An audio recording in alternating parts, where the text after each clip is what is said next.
Halo, selamat malam. Perkenalkan, nama saya Natalia Krismonika Lingga, NPM 19110270,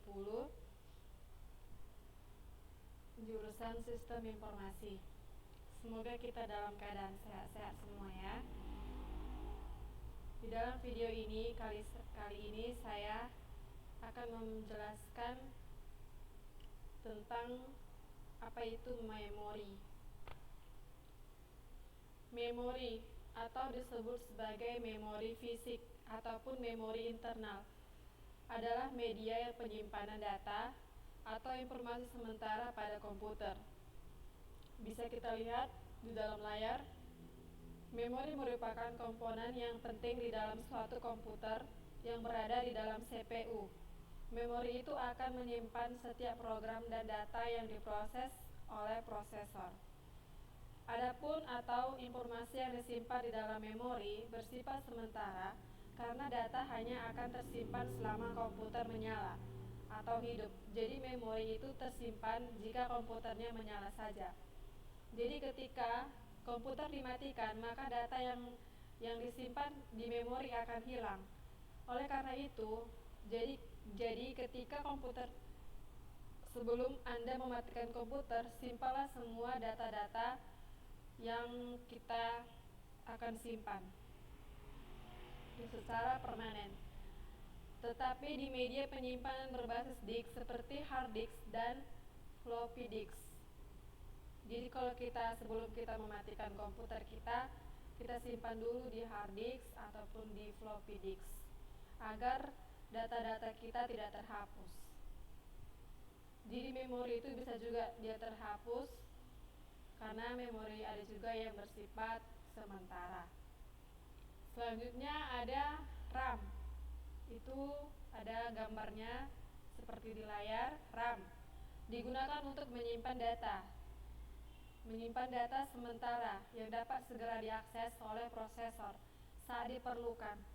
Karena bersifat sementara, maka ketika komputer dimatikan, maka data juga terhapus. Penyimpanan data dilakukan secara acak dan pengaksesan data oleh prosesor juga dilakukan secara acak. Jadi RAM ini memori yang menyimpan data untuk sementara. Selanjutnya ROM. ROM adalah penyedia penyimpanan yang bersifat permanen dan tidak memungkinkan data di dalamnya dapat dimodifikasi. Artinya, data pada ROM hanya dapat diakses dan dibaca oleh pengguna tanpa bisa dimodifikasi. Komputer yang akan menyediakan RAM pada komputer yang berisi program ataupun data pada komputer ROM umumnya disebut sebagai BIOS atau Basic Input Output System atau bisa disebut ROM BIOS. Ya, inilah dia gambar ROM ya. Bisa dilihat di layar.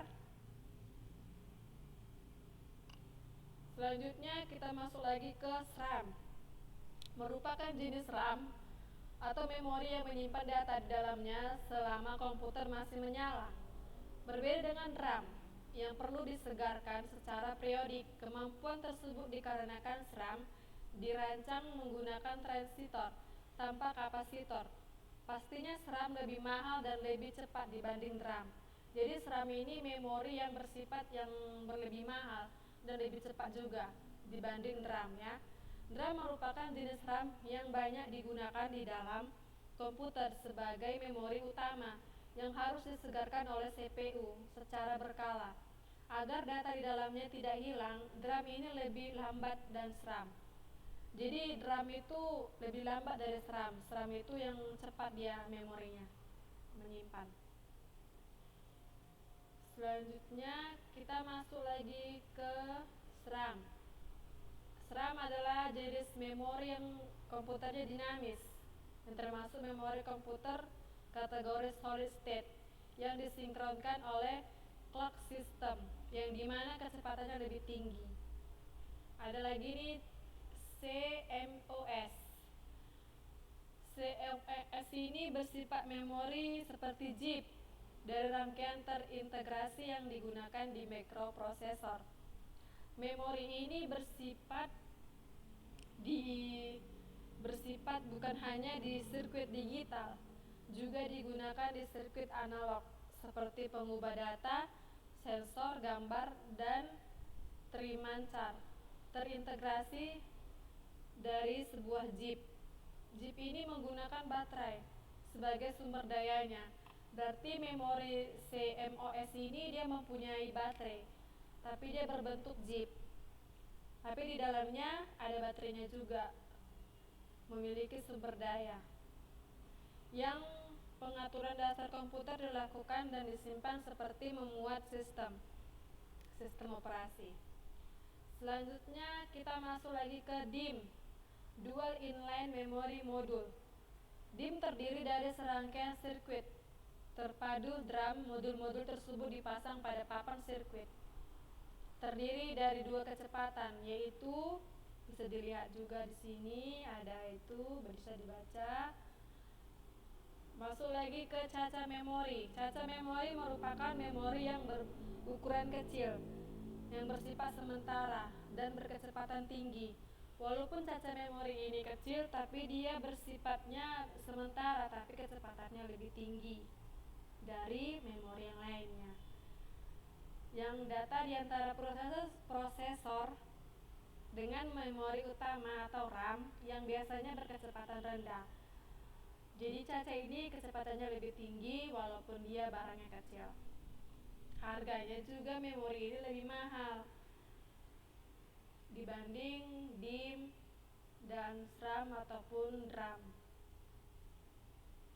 Lanjut lagi kita ke fungsi memori.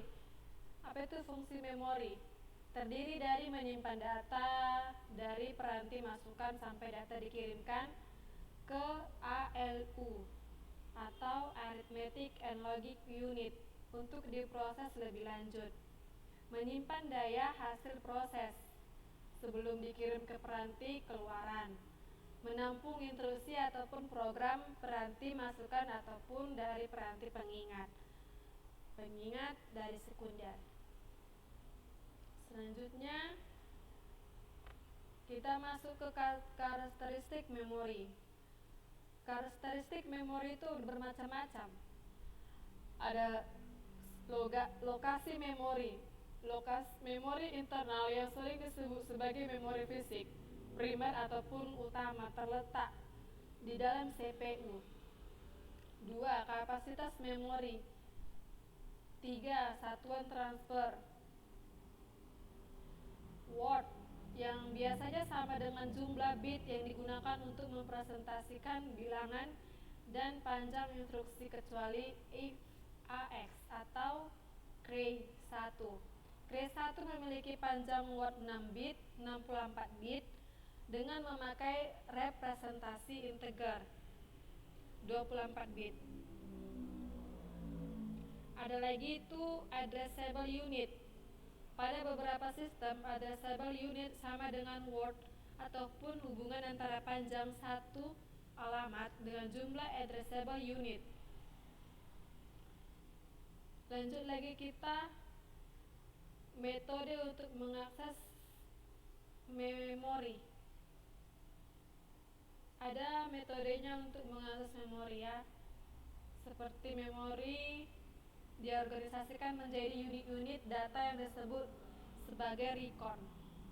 Akses pada memori dibuat ke dalam bentuk urutan linear yang spesifik atau jelas. Contoh dari sequential access adalah akses pada pita magnetik. Direct access juga menggunakan mekanisme baca atau tulis. Beragamnya waktu aksesnya. Contoh dari direct access adalah akses pada disk. Random access, associative access. Ada lagi ini kinerja memori. Kinerja di dalam memori memiliki 3 parameter untuk mengukur kinerja sistem memori. Waktu akses untuk memori internal atau RAM. Waktu akses adalah waktu yang dipergunakan untuk melakukan operasi baca atau tulis. Waktu siklus cell time. Waktu siklus adalah penjumlahan dari waktu akses dan waktu transient hingga sinyal menghilang dari saluran sinyal atau untuk menghasilkan kembali data jika data dibaca secara rekursif. Lanjut lagi kita jenis fisik memori. Adapun jenis fisik memori internal atau RAM adalah memori semikonduktor. Jenis memori ini memakai teknologi LSI atau FLSI. Karakteristik fisik memori. Memori internal atau RAM termasuk memori volatile yang artinya bersifat sementara. Kenapa bersifat sementara? Karena data akan hilang jika komputer mati atau tidaklah dialiri listrik. Jadi memori internal ini hanya digunakan untuk menyimpan program-program atau data yang sedang digunakan oleh CPU. Organisasi adalah pengaturan bit dalam penyusunan Word secara fisik. Kecepatan dan kapasitas memori dibedakan berdasarkan hierarki memori. Hierarki ini disusun mulai dari jenis memori yang paling cepat sampai paling lambat. Cara kinerja memori. Memori berbentuk seperti sel yang terdiri dari sepotong kecil. Informasi di dalam memori dapat berupa data,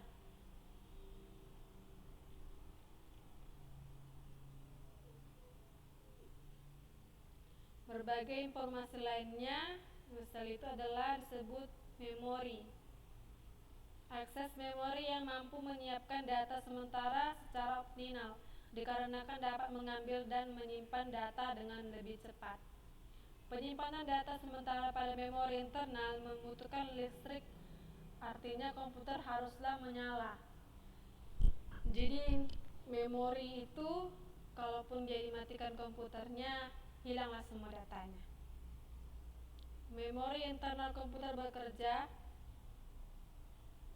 dengan melibatkan proses yang saling berhubungan di antara RAM dan ROM atau CPU yang mendatarkan beberapa orang menambahkan RAM. Jadi seperti itulah demikian penjelasan saya mengenai tentang memori. Kurang lebihnya mohon maaf karena saya juga masih belajar dan masih dalam bimbingan. Untuk itu sekian dari saya penjelasan tentang memori. Selamat malam buat kita semua. Semoga kita dalam keadaan sehat-sehat dan kita dijauhkan dari penyakit. Selamat malam.